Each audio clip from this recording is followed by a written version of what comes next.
All right, welcome everyone to another Jewish Physicians Network podcast. Um, Over the past few years, we've put out a lot of halacha, a lot of content that touches on Shabbos and residency. Tonight, we're going to do something a little different. Usually, we bring on one of the really prominent poskim, whether it was Rabbi Willig in the past or Rabbi Sprung from Sha'ar Tzedek Yerushalayim. But today, with all the questions that have been coming in through the JPN's inbox and have, I'm sure, been coming into Rabbi Cohen, Rabbi Dr. Cohen. We're going to kind of explore some of this from the resident perspective. Um, just to introduce my co-host tonight, and really um, the more serious rabbinic scholar here, who hopefully will help us work through some of these tough issues, is going to be someone that I think really, at least for me, epitomizes what a Jewish Physicians Network relationship may be. Yossi, I don't know if you realize this, but for the longest time, we had never met in person, at least. So I think we collaborated for years, and We only really, just met by the last, what do you call it? The last COVID conference. That was the first time we met in person, right? it's the first time we met in person. Yeah, yeah. I What an know. emotional tie. That's It when was. Rabbi Bleich came over to us, remember? Rabbi Blythe was there, and I No, and his wife came over to us to compliment us. Remember this? I do not.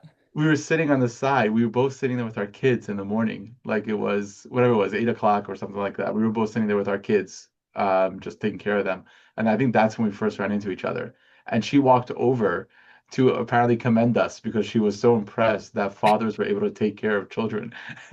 And as I remember it, Rabbi Blythe didn't let us rest on our laurels for very long. I'm pretty sure he made fun of some of the opinions that at least I espoused. In any case, it's really one of the beautiful parts about JPN that we're able to develop these relationships and develop collaborations, even though we might not actually geographically be that close. Um, and it's really been a pleasure to talk over many of these topics with you throughout our training. But I did just kind of want to talk about where we both were. For me, it's really simple. I'm PGY2 Internal Medicine in New Haven, Connecticut. But Rabbi Dr. Cohen has a you had an interesting path to your training right now, and I think you've taken many turns to find yourself as a PGY3 and Montefiore in pediatrics. Um, so just briefly, what was your journey to your current position like? By the way, I just wanted to say I'm happy to answer the question. Thank you for the introduction. But I will say your journey is actually quite impressive as well. I might have a pulpit and a shul position, but I can't underscore the. Oh, Mark's also here. I can't underscore the fact that both of you actually, since Mark you joined, have also. I mean, you're both in medical training and have started this huge network that is just reached so many people. I mean, just the even for me, like the people that have been asking me questions, true, some of them are through the show, but a lot of them because Mark just sends them to me half hour before Shabbos. By the way, this guy just reached out or whatever. This resident just reached out to me about to work on Shabbos and they have 30 different questions. Do you mind answering them for me? So definitely can't I definitely have to highlight what you guys have done as well and what you're balancing while you're trying to continue your clinical training. But to answer your question, so I was in YU for undergrad. I had a lot of accidents along the way. I was in YU for undergrad, and my charusa at the time was also pre-med and 3 years ahead of me. And then the following year, which is his last year of YU, he decided he wanted to start doing smicha at YU, and you can as a fourth year YU student. I was at the time a second year YU student, and I liked learning with him, so I basically asked them if I can just continue learning with him. And right, Brownstein at the time, the register just let me get away with a lot of stuff. And basically, he got me into. I started doing smicha, basically my second sort of. Maybe this is unofficial. I shouldn't have been recorded this. Unofficially, I sort of started doing the smicha stuff like in my second year of YU. And then just because I was anyway learning all the smicha things, just decided to go ahead and make my mother proud and actually get smicha from YU while I was doing undergrad, and then finished it during at least the beginning of medical school. And then fourth year, when we came back to America, we're trying to figure out where to live. My wife at the time I was doing most of my work in Washington Heights at Columbia, and she was starting dental school in Westchester. So we're looking for someone to live in the middle. And I get because I'm a YU Smicha graduate, we got the emails from YU of different communities looking for rabbis. And we found this community that was looking for a rabbi right in between both of them, Fleetwood. And that's how I ended up in Mount Vernon as the rabbi of a shul as a fourth year med student. And then from there, went to residency with a very supportive shul who allowed me to continue balancing both. Thankfully, they also allowed me to hire an assistant rabbi and a rabbinic intern that allow me to be able to do both of those things. They give me enough support that I can actually balance both of these things. But my shul has got to be one of the only shuls in the world whose rabbi is frequently carrying a phone with him on Shabbos or potentially traveling back and forth from a hospital on Shabbos instead of actually being in the shul. So supportive of the fact that I'm not here and supportive of the fact that I'm being Machal Shabbos while I'm not here. And I'm sure we will work through some of the Jewish guilt that you just inserted to the conversation a little bit later. Um, because while we're not going to normalize, and I don't think that working on Shabbos, at least for us, has ever felt normal, but I think we can definitely set expectations as to what a day in the life feels like. That being said, and kind of how practically some of these shilohs are navigated. And we spoke about these topics before, and just in the effort for full transparency, because I feel like there's a lot of people ask their individual rabbanim their questions, and sometimes people will also reach out to me saying, "Okay, fine, I got a heter for this, but what do you actually do?" I think that's really just speaking to a need for people to hear other people's experiences, and I think that's what this community would be about. Um, I do. Just hearing your journey, I think you skipped over a couple of stages, at least a couple of stages that I know. You also had quite an interesting research career. I spoke to Dr. Einstein, who's the head of imaging for cardiac imaging at Columbia, and he speaks very highly of you as well, because you were doing a lot and still do some research with him. So I think you've selectively cut out a few of your accolades, but we'll forgive you for that. Um, all right. So, kind of to get through this, to get through some of this, we just wanted to go through first what the workflow feels like, so to speak, and some of the way that the psukim that we've received or that you've given kind of fit into an average regular Shabbos. So I think just to use it for as a vignette, one that I've definitely experienced. It's a Friday and you are in the ICU rather late and Shabbos is coming. What do you do? So, can we take a step back for a second? I want to make a comment about something you just said, and I think before we talk about like the more intricate details of what it's like to actually be in the hospital on Shabbos, just take another step back, like you were just talking about. So, for the first, I love what you just said about like the people ask you a question, here's a psak that I got, but what do you actually do about this? I've had a somewhat different experience. So people sometimes call me, ask me questions, and it's unclear to me sometimes. I always ask this. It's like, why are you calling me? Are you calling me because you're asking me like you're asking Matthias question? Like you want me to tell you the facts and then you're gonna go to your rabbi to ask a question, which is fine. I'm happy to provide that. I am also a resident. I'm aware of what it's like to be a resident on Shabbos, what those questions are. Happy to help you frame them if you'd like. Like that's one version. The other version is the person who's calling me, hey, can you like Al Regalachas teach me all the different considerations about this? In which case I usually refer them to what you've written, which has been fantastic, and given all the different options. Or three is like, do you just want to psak? Do you just want me to tell you what I think you should do? Right. So it's like the three different versions. Usually the conversation ends up being a combination of all three, but I'm not really sure what they're asking. I think the hardest questions to answer are when someone comes to you and says, this is what I do, this is the psak that I do, and I have a question on that. So now you're sort of like stuck in this weird position. I don't know if I agree with your original psak, but whether or not I agree with your original psak, you now want me to answer something, assuming that the first thing was okay. That puts you in like a really weird position, which I've had to figure out how to try to deal with. So just in terms of like asking questions, I think we all need to be aware of like what it is that we're asking before we ask, and then we can ask the question. But just like try to gauge what perspective you're coming from. I think it really helps give clarity to A, what you're asking, and then you'll get a better answer also because we'll know what it is that what you're looking for. We'll help you as best as we can. I think that was one. That's such a classic future specialist saying, basically, before you consult, please make sure that you have a clear clinical question. Yes, But I don't care what your attending told you. I want you to come with a clear question when you show up. Read the EKG first and then ask me the question. But that's a really important point. Because we've definitely heard those shilas of on Friday morning saying I'm working my first Shabbos tomorrow. I need a heter from a rav. It's very very general, phrased that way, and that's not a bad thing, and that's actually coming from a really beautiful place. But it does make it very difficult to work through, especially because they're often working that Friday. Um, I but want to give some pushback on that. Are you ready? Who got some yes, Dr. Gans. not easy being the minority in any situation. Well, The someone's mic workplace is as on. the only black woman. That's not me. But the pushback I'm going to give is we've all been in that position where your attending tells you consult XYZ, and you're like, that's not a consult, and you know it, and you feel silly calling that consult, but you got to do it, and half the time it's because you don't necessarily understand the patient or what the attending really wants. You're not reading minds. And for a lot of us, that's what halacha is like. Like, we don't even know the basics, the background, what's the shaila at hand. You just know it feels wrong to do X, Y, and Z. And I think that's often the disconnect between physicians asking questions and Rabbanim trying to answer it is that we're talking two different languages. And I think that's something that we, as like the JPN, like try to mitigate that bridge by understanding that like the people asking the questions may not have the background to formulate the proper question, and we have to guide them into that question and then try to answer it. So you guys were saying it, but I just felt the need to point it out. Someone who's not as learned and does not have smicha.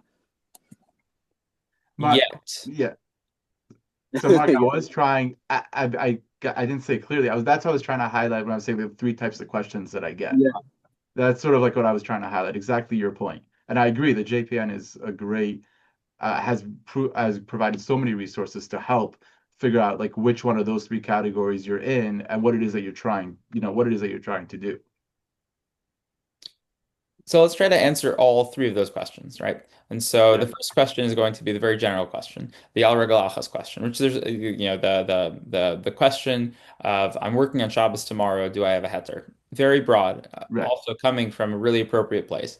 Um, So I think so when I think about working on Shabbos, I think I've said this before in a JPN venue before, so I apologize if it's being repeated, but I think we always as far as the actual melacha of working on Shabbos, like you and I can, we could sit here and we can figure out all those intricate details, and we could probably figure. I mean, we've clearly figured it out because, or we're lying to ourselves, but we do this, cards on the table.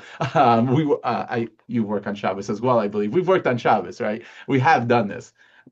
So we clearly think that at least that we have a way to answer most of these questions. There's another thing about working on Shabbos though that I don't think we appreciate enough, and that's like on Shabbos there's the mitzvah say Shabbos and the lo say of Shabbos, right? There's a lo say of don't do melacha.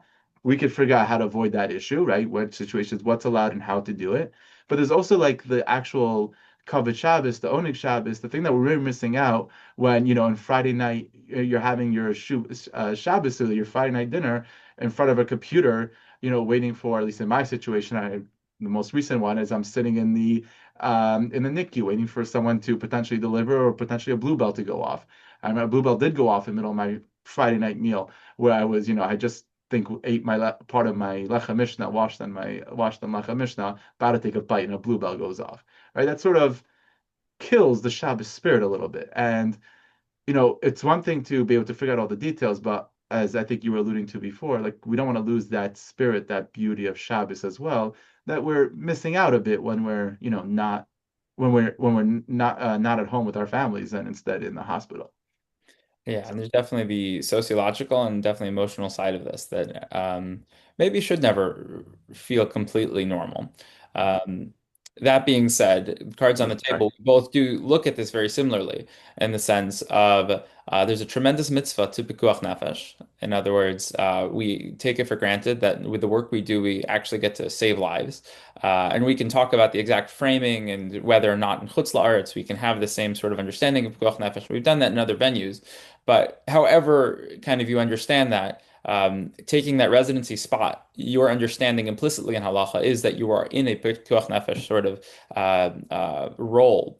And that's really the basis of the heter, and the basis of the understanding by which you're entering the hospital. And it's also important to recognize that that's an incredibly beautiful thing, because Shabbos is not really one thing; it's really two things that we experience as one. And that's in the words of the Orach Chaim HaKadosh when he talks about Shabbos. Orach Chaim in Parashat Kisisa, when he talks over Shamruos Shabbos, he has this beautiful long essay, and he really he's one of the first to use this genre of writing within Drush. But his understanding belies that Shabbos is really a phenomenon that happens when a Jew, encounters a certain special day. And that the day alone would not be Shabbos. A day is going to be the seventh day of creation, but it won't be Shabbos until there's a Jew to experience it. And it's an ois b'ni u'beinechem. It's a sign or a covenant between the Jew and God, specifically when the day of Shabbos and the Jew interact. So by being in the hospital on Shabbos, being involved with Pikuach Nefesh, you are in fact, in a way, keeping Shabbos at the highest level, because you're working very hard to guard and shmir. This is where Shmira Shabbos, the language is really important. You are guarding at least one part of that equation, and you're doing your best to guard the other side of the equation. In other words, the sanctity of the day itself. So, you know, a part of it that we need to, one, not feel comfortable with just going to work on Shabbos, but on the other hand, we do need to take a moment to mull over the emotional side of it, which is to work and to be really lucky to work in the positions that we work in. We do get to be Shomer Shabbos, no matter if it's an accommodating residency or not. And that belies both of our understandings. I know, because we've had long conversations about this. So that's I think the first thing to get out of the way, is that we're both looking at this as pikuach nefesh, which justifies our being in the hospital, and that's a really important first premise. There are poskim that don't agree with that perspective, but then again, the poskim that we've spoken to really have taken that position, and you as Rav yourself have taken that position as well. Correct me if I'm wrong. I completely agree with your analysis. All right, all right. So now we've kind of dealt with the first one. The Yeah. first question on regal achas, do I have a heter? And the answer is a little bit nuanced, in the sense that you don't have a heter, but it's a tremendous mitzvah to be involved with what you're involved with. Obviously, this kind of depends on what your clinical context is. We can't say necessarily that clinic medicine has the same sort of immediate life-saving halachic distinction as, let's say, inpatient medicine, but that is already something to talk about with the Rav that you're talking to, and that's really going to be a person-by-person distinction. That's why we recommend, no matter what content we put out, that people talk these topics over with their personal Rav that they trust, and that's really important. But now let's get into some of the details of it, right? Because we said that you are working very hard for Pikuach Nefesh, but you also have a responsibility to guard the sanctity of the day vis-a-vis keeping Hilchos Shabbos. And us too, as practically Ashkenazic people, we are going to speak from the Ashkenazic perspective. And my Moroccan grandparents, who are arguably the bigger side of my rabbinic, at least Chosaves, aside, not having learned in Sephardic yeshivas, I don't know how that will influence psak, but we're going to kind of assume, like the Rama, that you need to try to minimize the Yisurim as much as possible. Sorry to push back on that, because someone once brought that up in a shir that I was giving. A Sephardi Jew brought up in the shir that I was giving, that, all this is very nice for you Ashkenazi people, but for Sephardim, as long as if someone's sick, I could do whatever it is that I want. I don't have to minimize Chil Shabbos. I proposed to him this scenario. What if you are a insulin-dependent diabetic? Can you drive to Shul on Shabbos? That's interesting. Clearly, the Mechaber does not go that far, right? It's clearly not assuming that just because you are a chole, you could do whatever you want. There is some distinction between the Rama and the Mechaber. It's not that big. So I think even for a Sephardian friend, it could still be included within this conversation. A lot of this would still be relevant for them as well. I think most of it would be. And I think we've addressed some of this in some of our original podcasts about this. We did quote some of the chuvas from Rav Yosef. But that is an area that is worth exploring. Yeah. And I would actually be very curious to hear how, that being fully explored. And because I'm sure there's diversity of opinion there as well. But let's get into the basics of a day in the life. Yeah, so I think there's a couple of different situations, right? One is what you had just proposed was, it's Friday and it's about to be Shabbos, right? Shkia is coming, Tais is coming. Like, what should I do now? Versus I'm working Friday night shift. Mm-hmm. Versus I'm working a Shabbos morning shift. Versus I'm working a Montefiore Shabbos shift that's going to start on Shabbos. Right? Those are like very different situations. I I think for me at least, we've discussed some of these in the past, and we can elaborate as to why this is, further details afterwards. But for me, like the biggest thing you can do in advance of Shabbos is coming, like the is making sure that your phone is charged. Because I'm not exactly sure what the issue is of using your phone on Shabbos. Like we could discuss exactly, we could try to figure out exactly what the issue is, why you shouldn't do it, and why, at least I think, that it's much better to use your phone, use Epic on a computer versus writing things with a Shino, using one of those invisibility ink pen, using your left hand. I think anything electronic, you're infinitely in a better position than if you're writing down, which is notably not necessarily what like Rav Asher Weiss thinks potentially, and some other people think as well. Just so Just that we're to push back on that though, because Rabbi Sprung did look over our guides, and just as a shameless plug, we did write about electricity, and I know you saw that, but I think more importantly, Rabbi Sprung saw that, and Rabbi Sprung being a Talmud Muvak for Rav Asher Weiss, we did there are some sentences there that are very diplomatic, but I don't think that Rav Asher Weiss would give different advice either. I think you're right. I think bottom line he'll agree. He will agree. I'm not. Yeah. Okay. Granted. Sorry, I have to be very careful for Yes, yes, of course. I agree.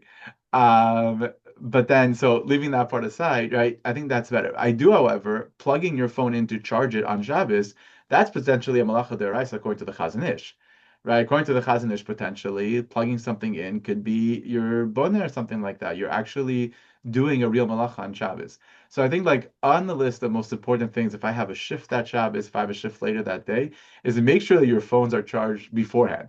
Because once I'm talking about having to plug something into the wall on Shabbos, I've already switched the equation from just something that we don't generally do on Shabbos, whatever this issue exactly is of writing on Shabbos, of typing on Shabbos, using a phone, using a computer on Shabbos, to this I could clearly identify as a possible melacha deraisa according to the Chazon Ish.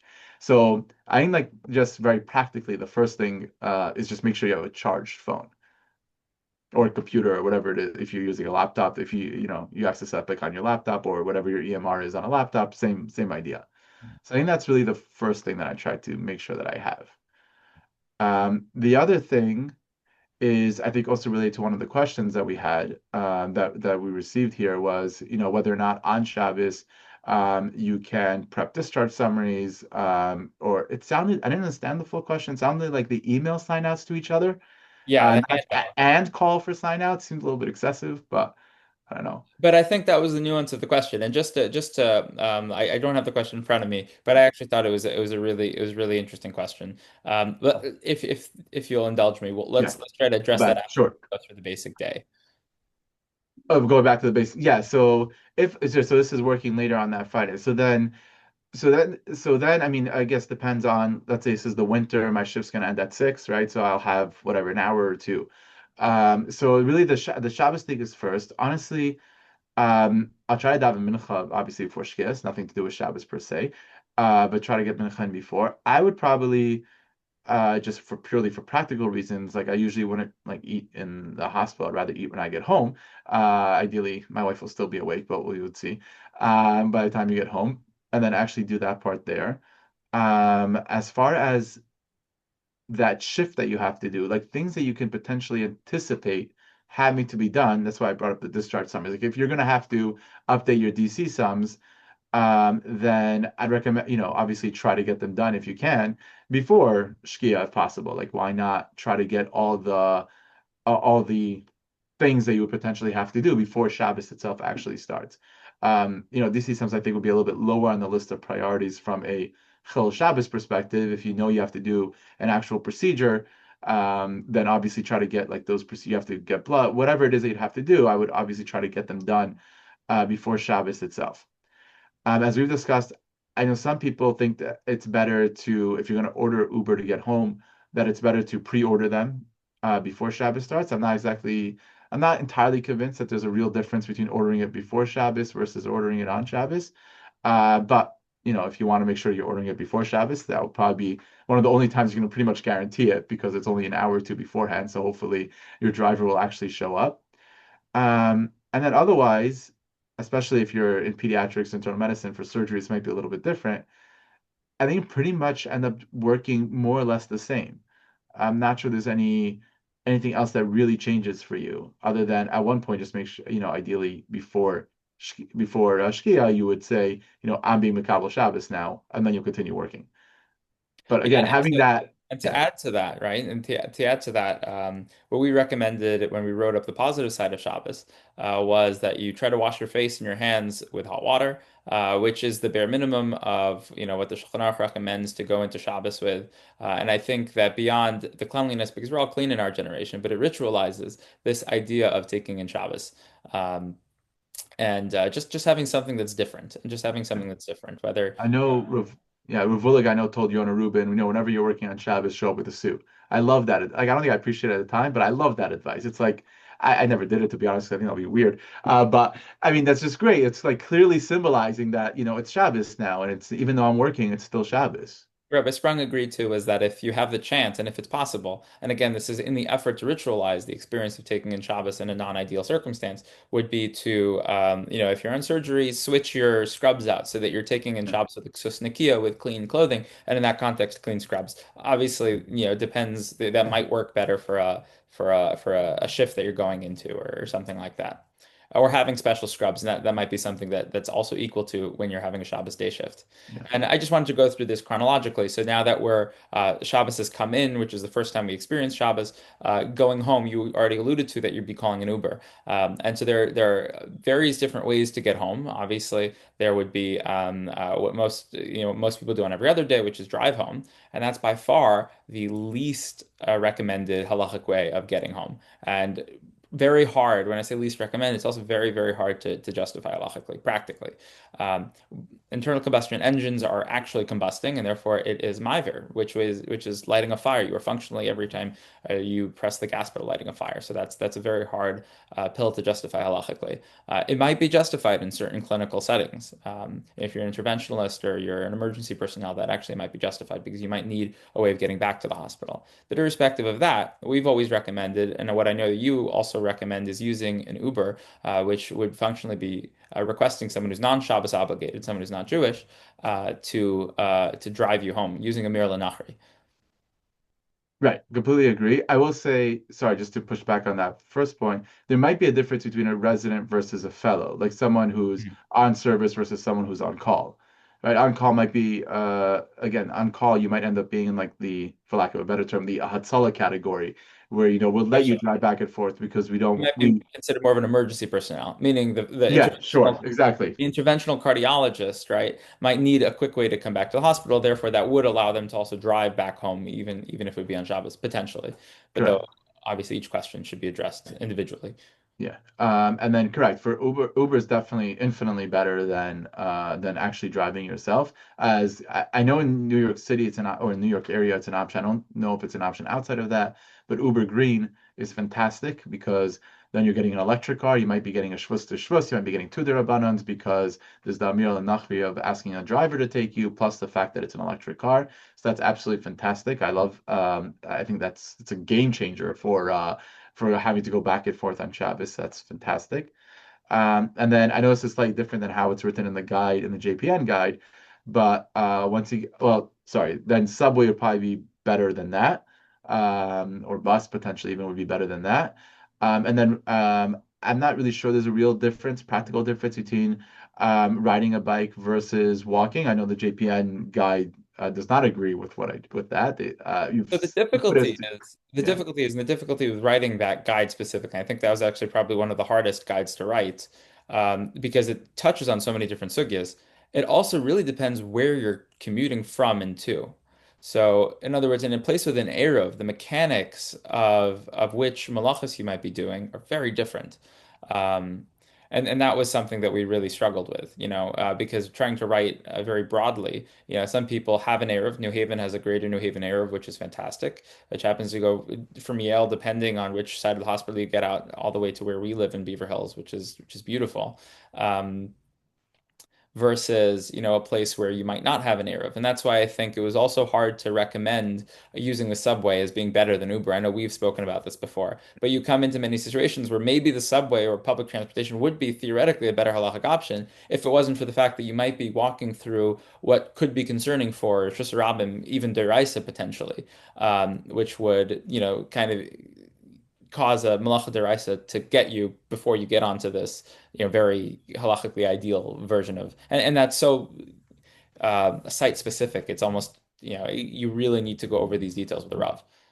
Yeah, I agree. You're right. I actually, when I just spoke, you're right. I wasn't even thinking about the Arab issue, but you're right. That would add to it also, and that would potentially make the difference as well. I know that, like for example, when I come out of one of our hospital sites, so if I have the Uber come all the way up instead of just walking down, I walk straight from the building into the Uber, and I don't have an Arab issue. But if I would walk down to meet the Uber, then I would have an Arab issue. So like I make sure I'm the annoying person who has them come all the way up the lot just so that I don't have to have this Arab issue as I'm walking out of the hospital. So you're right. It's also a consideration I would have to think about.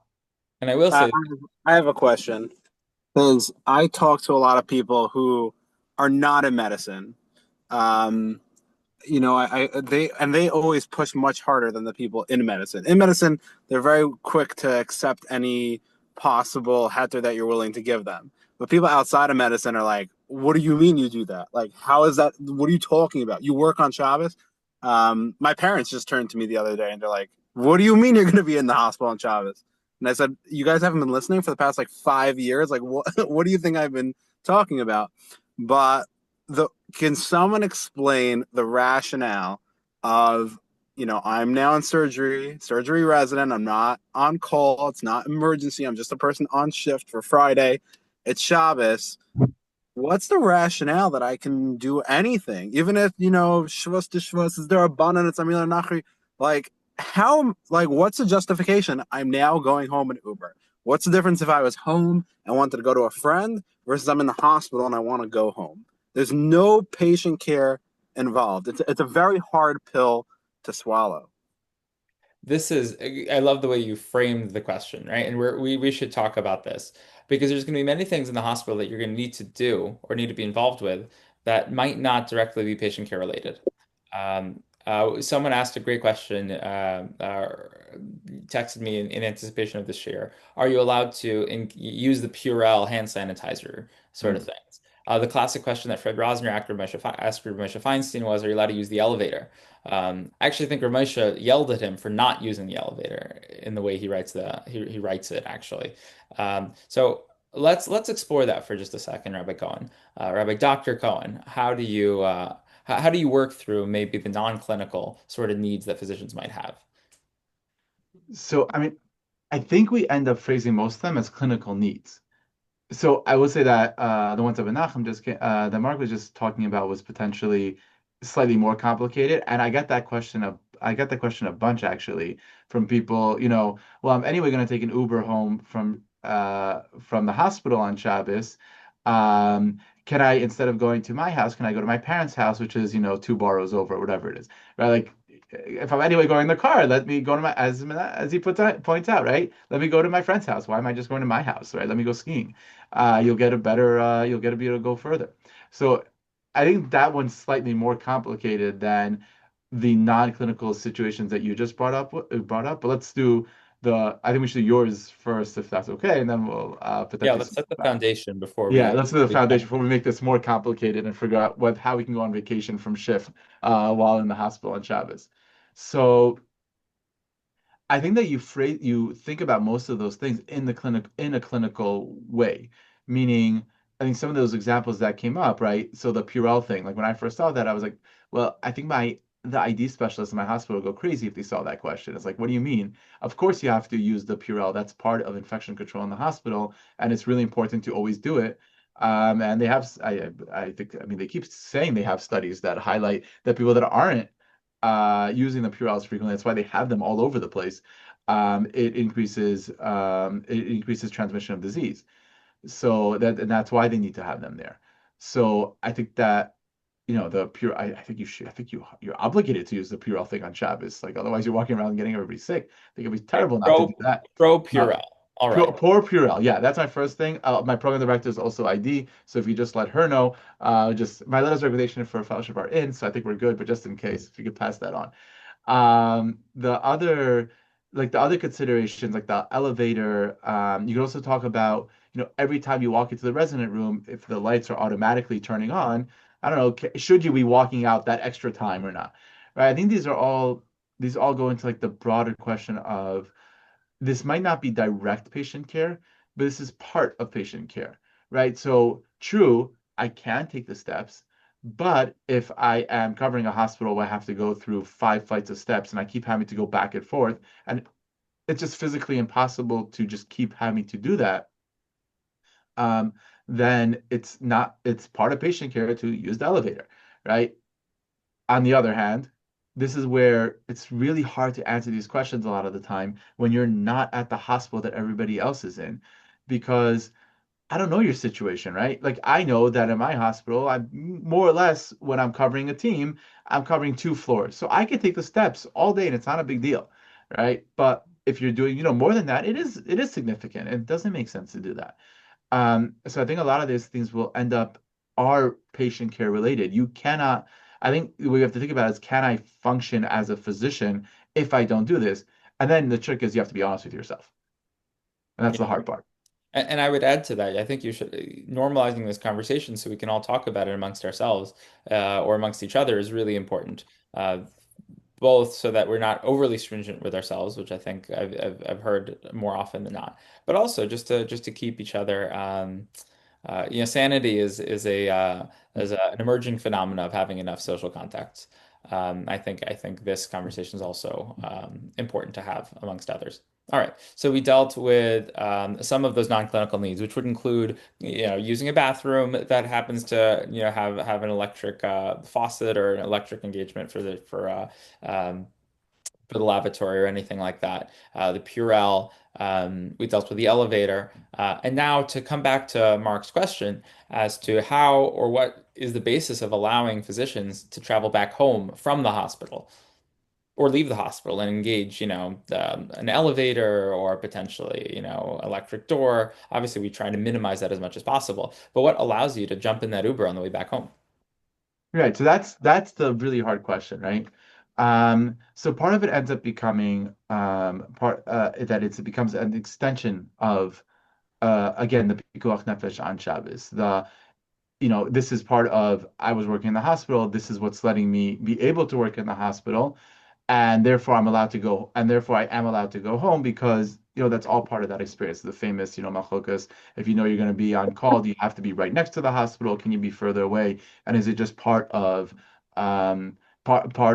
this is me working in the hospital? I will say though, you're 100% right that is a much lower threshold than then I am going to the hospital to take care of someone, or I'm actively in the hospital about to take care of someone, and I'm plugging in the defibrillator, right? That's not the same. And the stakes are very different. And so if we are saying that you're allowed to go home from the hospital on Shabbos, you need to have, a really good justification for it. So that's where I think we start thinking about in terms of, well, is this a derabanan? Is this a shvus to shvus? Like, how many derabanans can I really get that will allow me to go home? And then I think the further along we get there, the more comfortable we are with that idea of yes, you are allowed to go. And to just kind of explore, and this is something we made sure to poll, so to speak, many Rabbanim, and that was the answer that we consistently got. I think one version of this question that I've gotten in the past, and definitely one that I've experienced, is in kind of those in between Shabbosim, where Shabbos is maybe coming out at 7 or 8, and your shift ends at around 7 or 6:30. What do you do then? And I've definitely been found in the atrium of the hospital. You know, uh, with a sefer or saying Tehillim for the last 45 minutes before Shabbos comes out. But that's I think, a really important personal question to ask yourself. That's a really important question to kind of hashkafically go over with your Rav. Because the answer is going to vary. It also depends on kind of what comes, if you have a day off the next day, ultimately, like you said, it comes back to physician readiness and clinical care. If you're going to, walk 3 hours home and be exhausted, the next day and not be able to perform clinically, you've answered your own question. And that's a really important thing, again, to be honest with yourself about. And not to hold any guilt once you've made whatever the right decision is between you, your Rav, and however you're making that decision. Right. Yeah, I completely agree. Especially because again, that's the hardest part. That's the hardest question. Yeah, yeah. I think that is such a important point even just going back to the Purell, because you could just not use the Purell and use Such a surgeon. hope that's been there for 10 What do you say? You years. can use what? Sorry, it You cut could out. just not use the Purell. And I'm like, this is Oh. a urologist talking. Um, the patient's on Ansef anyway. Um, but it's a clinical question ultimately, Mark. So that's gonna it's gonna. And I think what you meant by that was you could just try to go to a sink and wash your hands, and that obviously depends. If you're pre-rounding on 10 patients, you might not actually that might not be feasible to go to the one sink that isn't electrically. Because you also need to think what you're comparing this against. Are you gonna go to the sink which turns on, but then you have to engage the electricity anyway to get the soap out? Then just use the Purell. Um, Right, so. but Versus exactly. My having a point is there's Purell bottle so many yourself. other things you can do potentially to avoid the actual ISR that was in question. You could hypothetically try to knock on someone's door and say, "Hey, like I have nowhere to go. Can I stay for an hour for Shabbos?" Because your hostel's in Borough Park, in my case. Or you could take the Uber. Like how far do you really have to go? I don't Um, think there's a linear way to answer this question. I think that you're going to have to explore this with your Rav. And maybe even your, Not even a question, just more of like just to emphasize your point. Like this is a lot of like gray area, and this is like why we have to normalize this conversation. yeah. All right. Okay. So we've gotten to, I think, probably, I think, the hardest Shiloh to answer. And so it should only be easier from there on. So we've sort of dealt with traveling, right? We've dealt with traveling back from the hospital. Traveling to the hospital is a much easier sort of thing to justify. That being said, the guidance is really the same.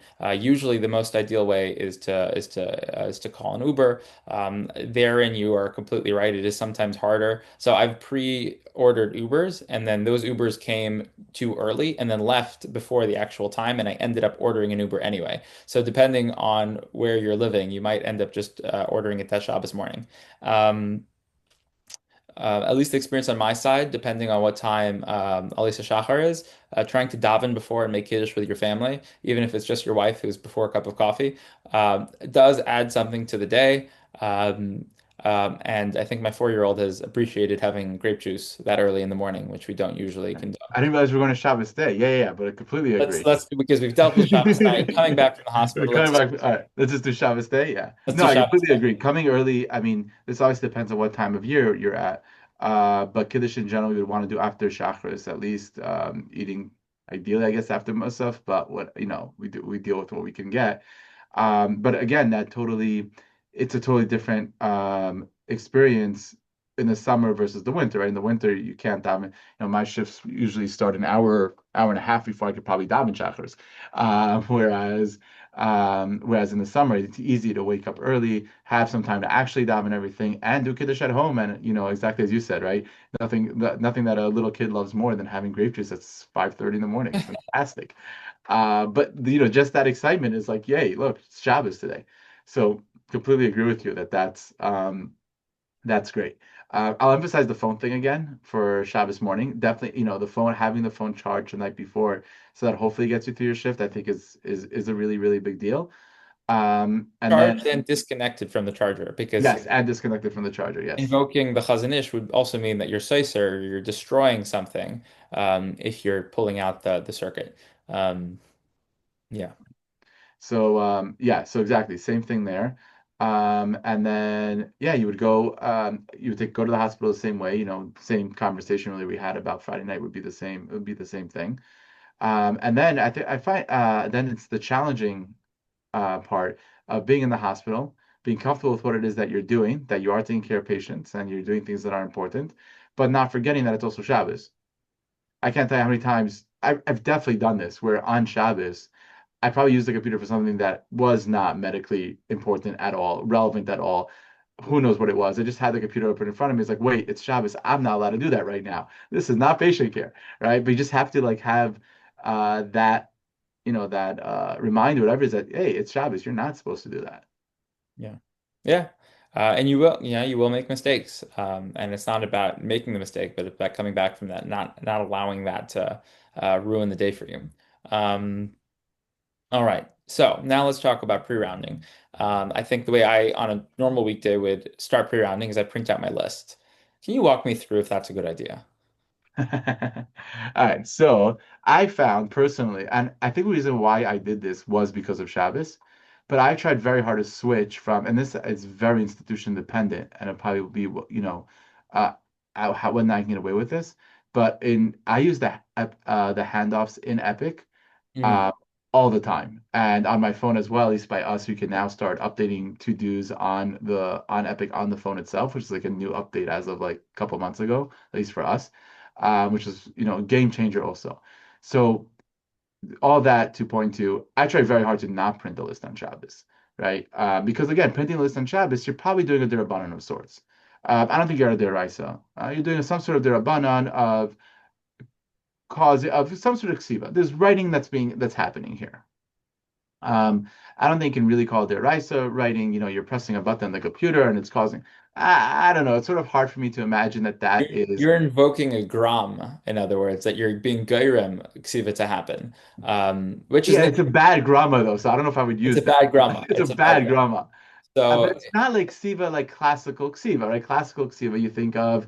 you're Um, arguing for Moshe Feinstein's position, which is very well respected, but it is a minority opinion. So when it comes to this, there are many poskim, and so that's why that's why I'm avoiding it in the first place if possible. But I completely agree. I'll say on the other hand, though, if you are thinking about it, like I remember as an intern, if I would not have printed out a list and written things on by my patient, I would not have remembered things. And the nurse would have told me something, and I would have forgotten about it by the time I came back to the room. So if it's something that's going to affect patient care, I mean, you have to print it out. Like this is not a question. This is one of those things that when we talk about it theoretically, right, people are saying, well, that's not really patient care. This is not actually pikuach nefesh, so maybe not such a big deal. But then, like, technically, no, this is how, right, this is how we take care of patients, how we know just by looking at a piece of paper who's in which room and what they have and what we need to do about whatever it is, right?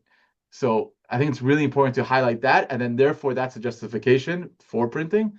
But on the flip side, remembering exactly what you pointed out, right? That Ramesh is the minority opinion, and it is actually like it's more serious malacha than just using my computer or phone. What's been nice for me actually, and what set the tone is, and for some reason, I always have better luck if my co-resident is Middle Eastern. We happen to have a lot of Middle Eastern colleagues here.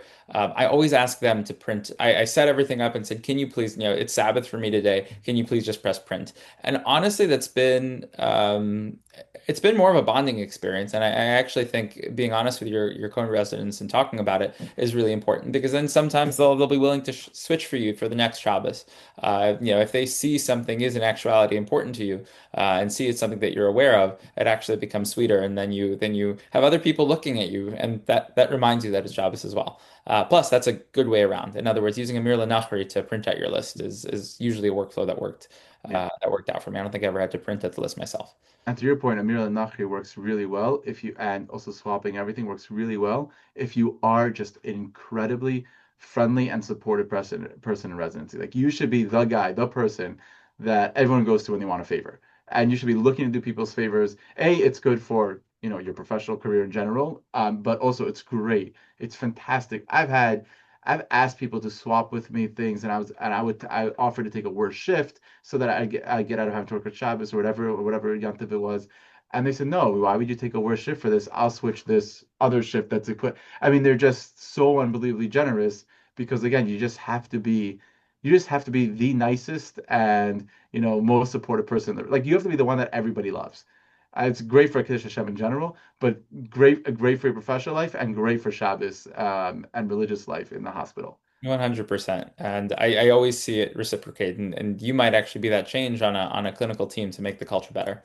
All right. So we've gone through Friday night, we went through Shabbos morning, we went through pre-rounding. I do just want to say one sort of thing, which is, and you alluded to it before, not all writing is equal. Writing with your left hand, with your non-dominant hand is a shinoi, so that would be malacha d'rabbanan. It would be much more preferred. The other would be to write with a non-permanent pen, and that's one thing that you could find within the JPN handbook, an example of an air erasing pen that would also knock down the writing to drabanan, so at least you're not doing a deraisa. And if you're really an astute halachist, you can also say that writing in English is better than writing in Hebrew. So there's many things to add together. I Uh, love that one. it's brought down in Shulchan Aruch, so I It's think or it's Zerua. It's Pri fantastic. Chadash? No, I mean saying it's a Rishon. It's what's his Yeah, name brings it down. It's I don't know, I think whatever. I think It's their Amma brings it fantastic. down. It's yeah, it's a fantastic move. Then there Yeah. will be steps, but yeah.